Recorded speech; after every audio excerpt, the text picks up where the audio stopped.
Hello friends, now in this video we are going to study the pollination by some biotic agents. Biotic agents, they are the living organisms.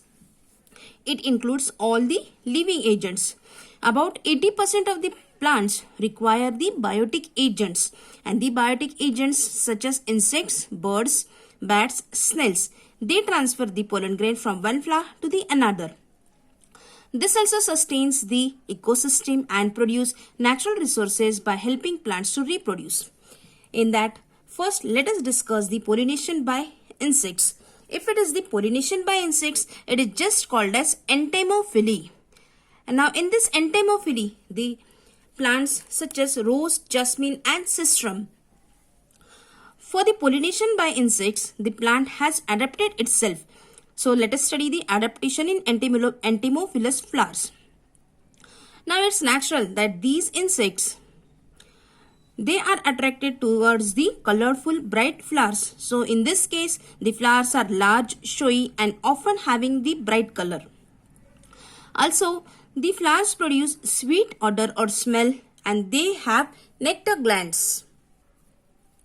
Now in this case, the stigma is always rough due to the presence of hairs, or it is sticky due to the mucilaginous secretion, so that it can attach the pollens coming from the different agents.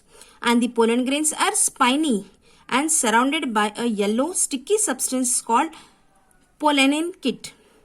Some plants have special adaptations for the insect visitors to help in cross-pollination. Example, lever mechanism or turnpike mechanism in salvia. Salvia is a plant in which it has the lever mechanism. Lever mechanism, that is when the insect visits the plant, the arrangement is in such a way that the another leaf, it contains the pollen grains, it contains the androecium and pollens are just dusted on the body of the insect. When this insect travels the another flower, the pollens are carried from one place to the other. So in this case, the stigma is rough because of the presence of hair, or it is sticky so that the pollens can be trapped in it.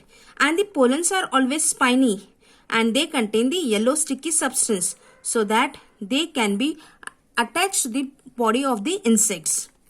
And the salvia is the best example for the entomophily. Here you can clearly see the lever mechanism in salvia. Lever, that is the flower is in such a way. At the upper end there is the androecium and at the tip there are the pollens. When the insect comes, when it gets inside, the upper lip just falls on the body of the insect and the pollens are dusted on the body of the insect. When this insect travels to the another flower, it just leaves the pollens on that stigma, and hence the pollination is done with the help of the lever mechanism. So here we have finished the entomophily.